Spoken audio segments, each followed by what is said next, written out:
It appears from looking at this that these are relatively small pieces. This is a very large, the shuttle is very large, along with the solid rocket boosters. And what we are able to see in the ocean itself appear to be quite small pieces, relatively speaking. Somewhat similar to what you have seen as the results of a number of plane crashes when there has been an explosion and there's just very little left. We do want to point out that these are live pictures from the recovery area, which is a short distance east of the United States mainland off Florida.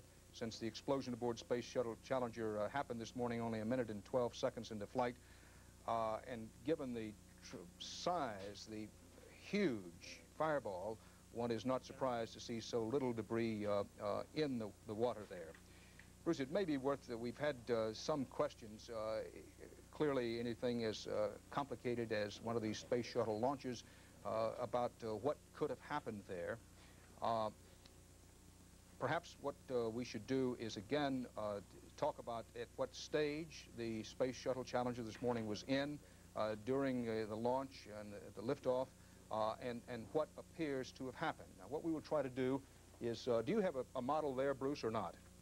Dan, I do not have a model here in front of me. I think I'll have one here in a couple of minutes. Well, help me as we go. Has been very good in the way that you have been explaining it and connected that the stop action tape that you have been looking at. You can actually see the point of where the explosion occurred. Now, there are several possibilities here, and you must realize that NASA has made no announcement at all. But for those people who have viewed a number of these flights, there are several things come to mind immediately.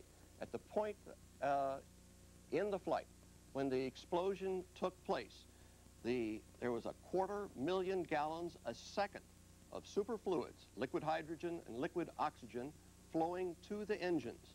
And it was during that point, approximately 1 minute 12 into the flight, that it appeared from the stop action videotape that a small explosion occurred, a very small one, and then a major explosion in the main tank.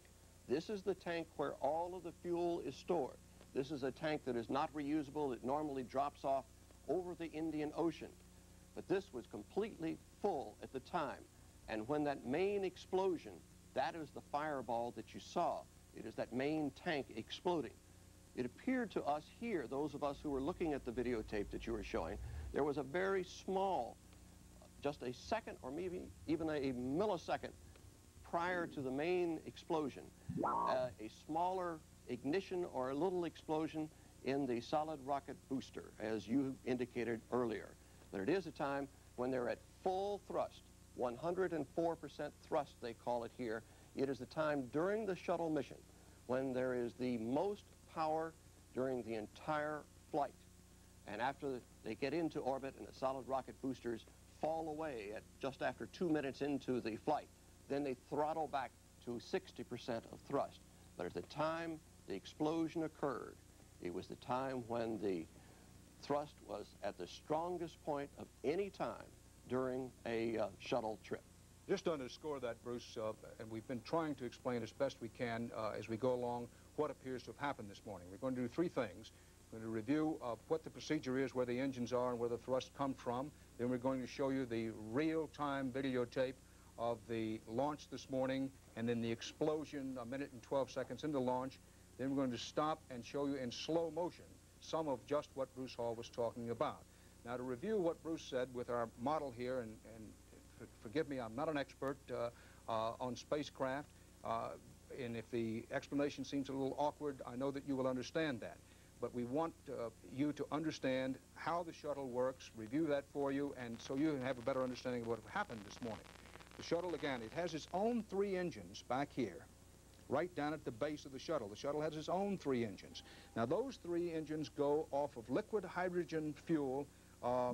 These 3 main engines operate off liquid hydrogen fuel. Liquid oxygen and explosive liquid hydrogen fuel feed these 3 engines. But these 3 engines built into the spacecraft itself are not enough to get it off the launch pad. So they have these solid rocket fuel engines built onto the side.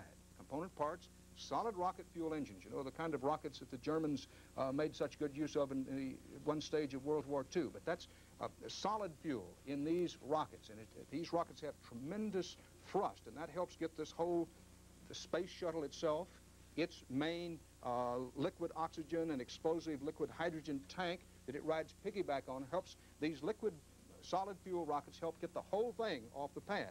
The little engines, comparatively small engines, in the tail of the space shuttle not being enough to get it off the pad and head it toward orbit.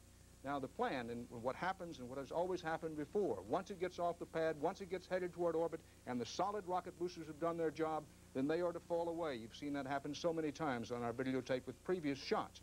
That leaves the space shuttle riding piggyback on the source of its liquid fuel, the liquid oxygen and the explosive liquid hydrogen fuel in here. Now, what happened this morning, all of these component parts were still together as they should have been.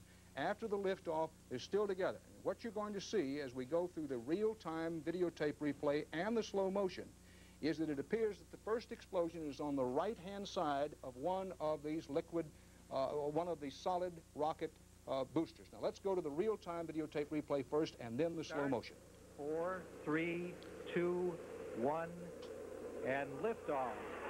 Liftoff of the 25th Space Shuttle mission, and it has cleared the tower. Now control. Roger, roll, Challenger. Good roll program confirmed. Challenger now heading downrange.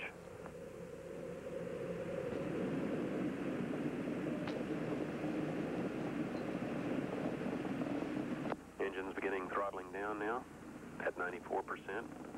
Normal throttles for most of the flight, 104%.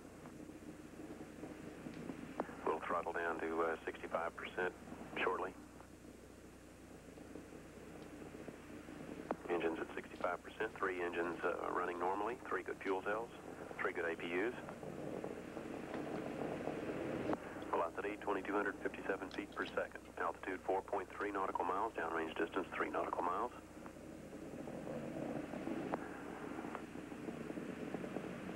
Engines throttling up, 3 engines now at 104%.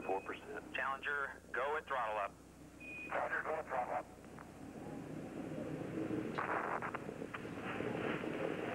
1 minute 15 seconds. Velocity 2,900 feet per second. Altitude 9 nautical miles. Downrange distance 7 nautical miles.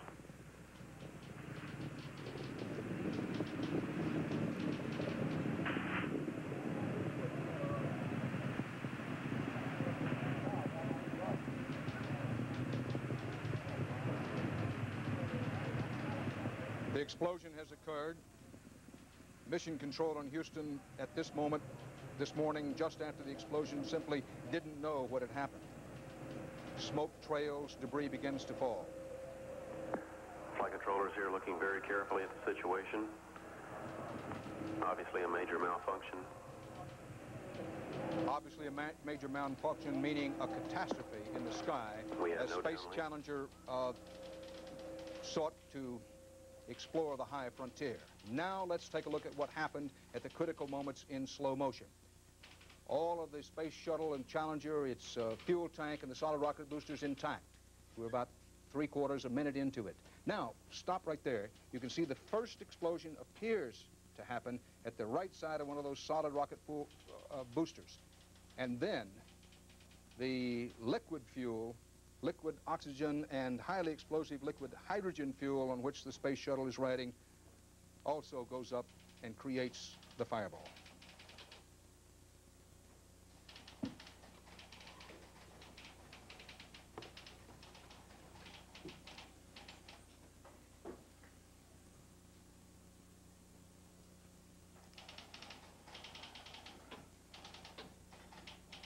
That a slow motion replay of the videotape, and if we can go again now live to the recovery area, if we still have that capacity, the search for debris and survivors, this is the scene. This is a live shot from onboard a NASA aircraft in the area. Very little debris spotted. The National Aeronautics and Space Administration still has no explanation, has put forward not even any theories as to what it believes may have happened this morning. Bruce Hall mentioned that many veteran observers put forward the hypothesis, nothing more than that, that because of the deep freeze in Florida, unusual for Florida, the deep freeze this morning, that some icicles could have been, may have been, possibly have been created, and that one theory, nothing more than that, is that the icicles could have in some way been knocked off the space shuttle as it was going up and was knocked into the explosive fuel on which the shuttle was riding. We're told that First Lady Nancy Reagan was watching the launch alone in the White House this morning in the family quarters, and that she exclaimed, "Oh my God, no," when she saw that fireball that we showed you.